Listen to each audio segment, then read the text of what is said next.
आज ही Doubtnut app download करें। Doubtnut पर अपने सभी गणित, रसायन विज्ञान, भौतिक विज्ञान और जीव विज्ञान के डाउट्स का करो सफाया।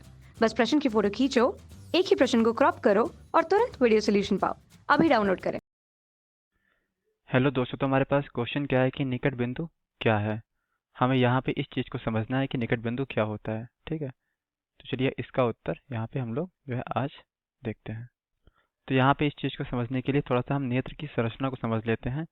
तो नेत्र की संरचना कुछ इस तरीके से होती है जैसा कि इस चित्र में दिखाया गया है। यहाँ पे जो सबसे बाहरी भाग, जो उभरा हुआ भाग होता है, उसको हम लोग जो है कॉर्निया के नाम से जानते हैं। इसके अंदर क्या होता है, यहाँ पे एक अपारदर्शी जो है झिल्ली का पर्दा होता है, जिसको यहाँ पे आइरिस कहते हैं। ठीक है, आइरिस कहते हैं। और यहाँ पे क्या होता है, इस पर्दे के बीच में एक छिद्र होता है जिसे हम पुतली के नाम से जानते हैं। इस पुतली का जो है एक महत्वपूर्ण कार्य ये होता है कि ये क्या है, प्रकाश की नियंत्रित मात्रा को ही यहाँ पे नेत्र के अंदर प्रवेश करने देती है। ठीक है, इसके बाद यहाँ पे जो है लेंस होता है, जिसे हम नेत्र लेंस के नाम से जानते हैं। उसको जो है सिलियरी मांसपेशियां यहाँ पे टिकाए रखती हैं, और इसके भीतर गोलक में जो है कांच द्रव भरा रहता है, जिसका अपना एक अलग अपवर्तनांक रहता है। यहाँ पे क्या होता है, गोलक के पीछे वाले भाग में जो एक बिंदु होता है रेटिना, जहाँ पर जो है किसी भी वस्तु का जिसको हम देख रहे हैं उसका वास्तविक और उल्टा प्रतिबिंब यहाँ पर बनता है।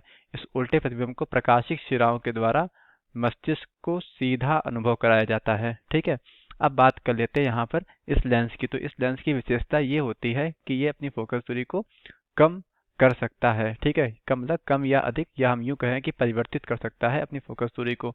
तो इस फोकस दूरी को परिवर्तित करने की क्षमता को ही हम क्या कहते हैं, नेत्र की समंजन क्षमता भी कहते हैं। ठीक है, तो यहाँ पे क्या होता है, जिस समय हम दूर की वस्तुओं को देख रहे होते हैं, उस समय जो ये लेंस होता है, हम अगर कहें दूर बिंदु पे रखी वस्तुओं को देख रहे होते हैं, तो वो जो है क्या होता है, श्रांत अवस्था में, मतलब जितना ही दूर पे रखी वस्तु को देखेंगे उतना ही नेत्र लेंस पे जो दबाव होगा वो कम होगा। जैसे जैसे हम दूरी घटाएंगे, मतलब दूरी कम दूरी पर रखी वस्तुओं को देखेंगे, तो वहां पे क्या होगा कि इस सिलेरी मांसपेशी को यहाँ पे क्या होगा, इसमें एक क्षमता, अपनी क्षमता के कारण क्या होगा, एक दबाव लगाना पड़ेगा। मतलब कुल मिला के हम यूं कहें कि जो है इसको एक तरीके से कार्य करना पड़ेगा। तो यहाँ पे क्या होगा कि यहाँ पे क्या होगा, इससे इसकी जो वक्रता है वो कम हो जाएगी, मतलब फोकस दूरी यहाँ पे कम हो जाएगी। लेकिन इसकी भी एक क्षमता होती है, ठीक है, कि अपनी ये फोकस दूरी कितनी कम कर सकता है। ठीक है, मतलब कितने, हम यूं कहें कि कितने पास तक रखी वस्तुओं को यहाँ पे देख सकता है। ठीक है, मतलब नेत्र लेंस की या नेत्र की हम कहें कि एक क्षमता होती है कि इतने पास तक रखी वस्तुओं को ये जो है देख सकता है। ठीक, मतलब यहाँ पर भाई जितनी ही पास की चीजें होंगी उतनी ही क्या होगा, हमें जो है यहाँ पे उसकी फोकस दूरी कम करनी पड़ेगी। लेकिन एक दूरी ऐसी होगी कि उस दूरी के बाद की वस्तुओं को देखने के लिए इसकी फोकस दूरी है ये कम नहीं कर पाएगा। मतलब हम यूं कहें कि क्या, कि वो न्यूनतम दूरी वाला बिंदु, ठीक है, जहां पर रखी वस्तु को हमारा आंख या हमारे नेत्र स्पष्ट रूप से देख सकें। ठीक है, पूरी समंजन क्षमता लगाने के बाद, ठीक है, हमारी जो सामान्य आंख है पूरी समंजन क्षमता लगा दे, मतलब कुल मिला के वो न्यूनतम दूरी वाला बिंदु जहां पे रखी वस्तु को हमारी आंख स्पष्ट रूप से देख सके। ठीक है, सारी क्षमताओं को लगा के। ठीक, लेकिन बिना किसी बाह्य उपकरण के, बाह्य लेंस वगैरह के नहीं। तो यहाँ पे क्या होगा, उस निकटतम बिंदु को हम उसका निकट बिंदु कहते हैं। ठीक है, या उस न्यूनतम दूरी वाला बिंदु को यहाँ पे क्या कहते हैं, हम निकट बिंदु कहते हैं।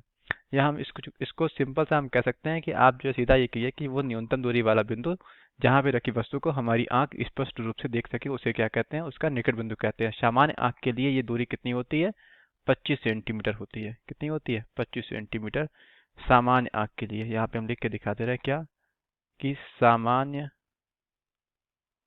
आंख के लिए, ठीक है, निकट बिंदु कितना होता है, ये होता है 25 सेंटीमीटर। ठीक है, तो हमारे इस क्वेश्चन में हमसे यही पूछा गया था कि निकट बिंदु क्या है, तो वो न्यूनतम दूरी वाला बिंदु जिसको हमारी आंख स्पष्ट रूप से देख सके। या ठीक है, तो इस चीज को बस इसी तरीके से समझिए। तो हमारे इस क्वेश्चन में हमसे यही पूछा गया था। Thank you. कक्षा 6 से 12वीं से लेकर नीट, IIT, JEE वो एडवांस के लेवल तक 1 करोड़ से ज्यादा छात्रों का भरोसा। आज ही डाउनलोड करें डाउटनेट ऐप या व्हाट्सएप करें अपने सारे डाउट्स 8400 400 400 पर।